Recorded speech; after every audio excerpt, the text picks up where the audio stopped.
41 ساڵ بەسەر ئەنفالی بارزانیەکان تێپەڕێت لەسەر ئەم پرسە من میوانێکم یەکاوە کەریم کاوە بەڕێوەبەری گشتی شەیدان و ئەنفالکراوان لە سۆران. بەڕێز کاوە ئەم کاتت باش لە بەیاننامەکەی یان ڕاگەیەنراوەکەی سەرۆکی حکوومەتی هەرێمی کوردستانە ئاماژە بۆ ئەوە کرابوو کە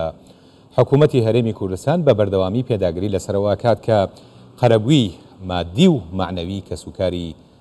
جینۆساید کراوانی کوردستان لەلایەن حکوومەتی عێراقەوە بکرێتەوە کە میراتگری حکوومەتی پێشووە، بەڵام وەک ئەبینین تا ئێستا حکوومەتی عێراقی وەکو پێویست لەسەر ئەم پرسە نەهاتوەتە پێشەوە. پێتان وایە ئەگەر تا ئێستا ئەم کارە نەکراوە ڕێکار یان ڕێگای نوێ چییە بۆ قەرەبووکردنەوەی کە سوکاری ئەنفالکراوان لە هەرێمی کوردستان؟ سەرەتا سەر ڕێز و نەوازش دانوێنین بۆ ئەم کارە ساتە خەمناکەی کە لە ساڵی 1970 کە ئەمڕۆ 41مین ساڵیادی جینۆسایدکردنی بارزانیەکانە، سەر ڕێز و نەوازشدا دەنوێنین بۆ قوربانیانی جینۆسایدی بارزانیەکان و سەرجەم قوربانیانی کوردستان بە هەموو دەڤەرەکانەوە. وەک جەنابی سەرۆکوەزیران لە بەیاننامەکەیدا ئاماژەی پێکردووە، حکوومەتی هەرێمی کوردستان بە بەردەوام پێداگیری کردووە بۆ ئەوەی کە خانەوادەی جینۆساید کراوان و قوربانیانی گەلی کورد کە بە پێی دەستور چەسپێنراوە ئەبێت دەوڵەتی نوێی عێراق بەرپرسیارەتەکەی بگرێتە ئەستۆوە قەرەبوویان بکاتەوە. بەداوەخەوە هەتاوەکو ئێستا لە دوای ڕوخانی ڕژێمی بەعسەوە و دروستبوونی دەستوریش و چەسپانی ئەم بابەت و مادانە وەکو مافەکانی گەلی کورد و هەموو ئەو نەهامەتیانەی کە بەسەر گەلی کورد و خەڵکی تریش هاتووە کە ئەبێ قەرەبوو بکرێنەوە، تاوەکو ئێستا بەغدا پێوە پابند نەبووە. سەرڕای ئەوەی کە لە دادگاشدا ئەم کەیسانە یەکلابوونەتەوە، 4 کەیسی سەرەکی یەکلاکراوان، کەیسی تریش کە ماون، بەڵام ئەنفالی فەیلیەکان، جینۆسایدی بارزانیەکان، ئەنفالی گەرمیان و کیمیابارانکردنی هەڵەبجە، ئەمانە هەموو دادگای باڵای تاوانەکانی عێراق یەکلای کردوتەوە، قراری پێدەرکردووە کە ئەمانە جینۆسایدن و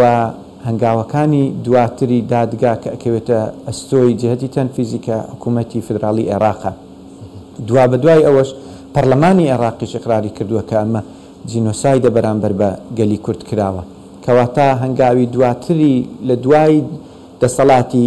تەشریعی و قەزایی ئەکەوێتە ئەستۆی حکوومەتەوە. حکوومەت بەداخەوە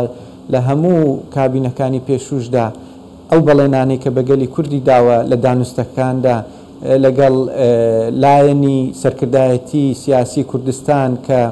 پێداگیریان کردووە بۆ ئەوەی کە ئەم قەرەبووی کە سوکاری جینۆساید کراوان و هەموو قوربانیەکانی تر بکرێنەوە لە هەرێمی کوردستاندا، بەڵام بەڵێنەکانیان بەجێ نەگەاندووە. بەڕاستی ئێمە ئێستا لەسەر دوو ئاست لە حکوومەتی هەرێمی کوردستان لە وەزارەت کاروباری شەهیدان کار لەسەر ئەم بابەتە دەکەین، لەسەر ئاستی ناوخۆیی کە لە هەوڵ بەردەوامی لەگەڵ حکوومەتی عێراقی بە بەردەوام دانوستان هەیە کە ساڵی پاریش لەسەر ڕاستپاردەی جەنابی سەرۆکی حکوومەت وەزیری کاروباری شەهیدان لە ساڵیادی ئەنفالدا سەرۆکوەزیرانی عێراقی بینی و گفتوگۆیان کردبوو لەو بارەی قەرەبووکردنەوە هەموو ئەو مافانەی کە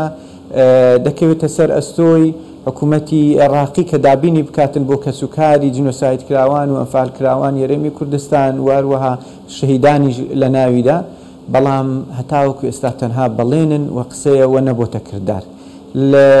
فشاری ناوخۆیی ترمان ئێستا بە ڕەزامەندی جەنابی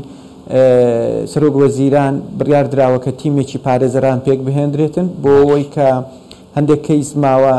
بە دواداچوونیان بۆ بکرێتن لە دادگاکان بجوڵێندرێن، ڕێکاری قانونی لە ڕێگەی پارێزەرەکانەوە لە بەغدا بگیردرێتە بەر و ئێستا ئێمە دەستمان بردووە بۆ ئەوەی کە بتوانین لە ئاستی نێودەوڵەتیدا کار لە سەرکەیسی جینۆساید بکرێتن، هەموو کەیسەکان جینۆسایدی گەلی کورد بەگشتی، بە مەبەستی ئەوەی کە بتوانین فشارێک یا پاڵپشتیەکی نێودەوڵەتی بەدەست بهێنین کە بکرێتە سەر حکوومەتی فدراڵی عێراق بۆ ئەوەی کە پابەندیەکانی خۆی بەجێ بهێنێتن. لە ڕاستیدا ئەو ئاشکرای لای هەمووان کە لە دەستوردا مادەی زۆر وازەح هەیە کە ئاماژە بەوە دەکاتن بەرپرسیارەتی دەوڵەتی نوێی عێراقە کە هەموو ئەو نەهامەتی و درڕندەییانەی و تاوانانەی کە لە سەردەستی ڕژێمی پێشوو ئەنجام دراوە قەرەبوویان بکاتەوە، بارودۆخەکە ئاسایی بکرێتەوە و هەموو ئەو زیانە مادیانە و معنەویانەی ئەو خەڵکە بژمێردرێتن بۆ ئەوەی کە قەرەبوویان بکەنەوە. قەرەبوو تەنها لە ڕووی مادینیە بەڕاستی حکوومەتی عێراق هەتاوەکو ئێستا ئامادە نییە داوای لێبوردنێکی وشتیش ئاراستەی گەلی کورد بکاتن کە ئەم نەهامەتیە لە سەردەستی دەوڵەتێک کە ئەم دەوڵەتی ئێستاش میراتگریەتی ڕاستەمان ئەنجام دەرینین، بەڵام دەوڵەتی عێراق وەکو سیادەی خۆی وەکو لایەنێکی معنەوی بەردەوامە هەڵنەوە شاوەتەوە دەوڵەتە و عێراق هەرماوە وجودی هەیە کەواتە بەرپرسیارەتی ئەوانە ئەوان بە داوای لێبوردنێکیشەوە دەستیان پێ نەکردوە ئێستا. لە پێشوودا لیژنەیەک هەبووە کە وەزارەتی کاروباری شەیدان پێی هەستاوە خەملانێک کراوە بۆ ئەو زەرروزیانە مادی و معنەوی و گیانیانەی کە دەکەوێتە ئەستۆی حکوومەتی عێراقی بۆەوەی قەرەبووی کە سوکاری جینۆساید کراوانی پێ بکاتەوە خەملێنرا بوو بە نزیکەی 384 ملیارد دۆلار کە بە چەند مەرحەلەیەک و بە چەند شێوازێک و چەند بابەتی جیاجیا لە خۆ دەگرێت بکەوێتە ئەستۆی ئەوان و پێ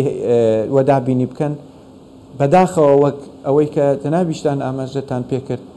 هەتا وەکو ئێستا هیچ پابندێکی خۆیان بەجێ نەهێناوە. کاک کەریم یعنی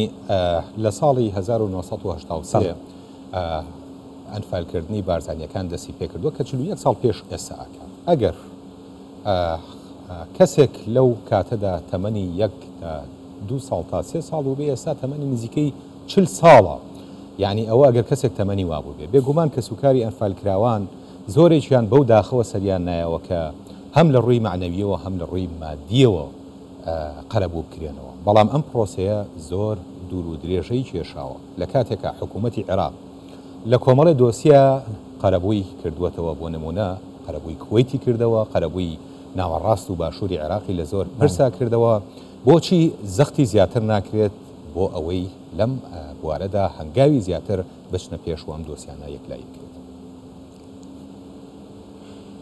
وەک جەناب ئاماژەت پێکرد حکوومەتی عێراقی ئەمە پرسیار دروست دەکات بۆ قەرەبووی کوێ دەکاتەوە، بۆ قەرەبووی ناوەڕاست و باشوور دەکاتەوە، بەڵام قەرەبووی گەلی کورد ناکاتەوە. مەبەستێکی سیاسی و زەخت و فشارێکی سیاسیە لە دژی گەلی کورد بەکاری دەهێنێتن بە نمونەی هەر ئەوەی کە ئێستا موچە چی بەسەر هاتووە بەدەست حکوومەتی عێراقەوە بودجێ حکوومەتی هەرێمی کوردستان چی بەسەر هاتووە بەدەست حکوومەتی عێراقەوەمان هەموو کارتی فشارن بەکاریان ئەهێنێتن کە هاتە ژێرباری ئەوەی کە قەرەبووی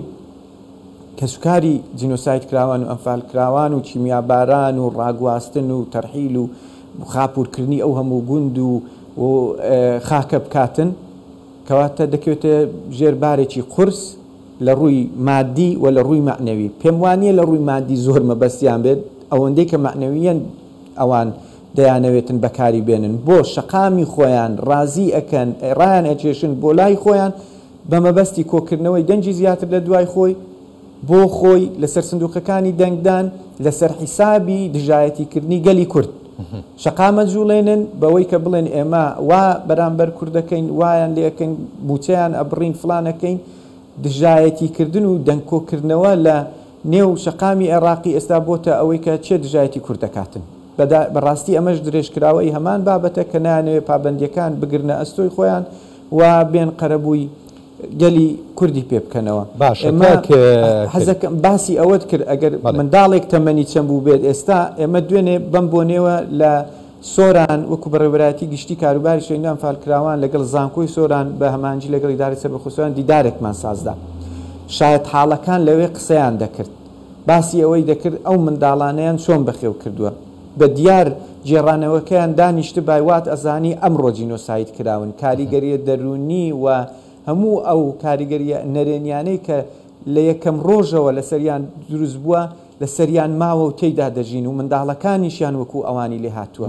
ئەمە بەرپرسیارەتی حکوومەتی عێراقی بووە کە هەموو ئەو بەرپرسیارەتیانەی خۆی پێی هەڵبستێت چ جای ئەوەی کە مادیە لایەنی تەندروستیە لایەنی ڕێکخستنەوە و گێڕانەوەی بارودۆخە پێش جەنگ کە بەوازحی لە دەستوردا ئاماژەی پێدەکاتن ئەم بارودۆخە ئەبێ ئاسایی بکرێتەوە ژیان تێیدا بەردەوام بێت لایانی تەندروستی و دەرونی کەس و کارەکان گرنگی پێ بدرێتن باوەڕ بکە لە دیدارەکەدا فرمێز بە چاوی زۆربەی ئامادەبواندا دەهاتە خوارەوە کە ئەو دایکە ئەیجێڕاوە چ نەهامەتیەکی بینی و چی بەسەر هاتووە بەرپرسیارەتی حکوومەتە ئەوە بگرێتە ئەستۆ چارەسەریان بکاتن. بەڵێ بەڕێز کەریم کاوە بەڕێوەبەری گشتی کاروباری شەیدان و ئەنفالکراوانی سۆران زۆر سوپاس بۆ بەڕێستم.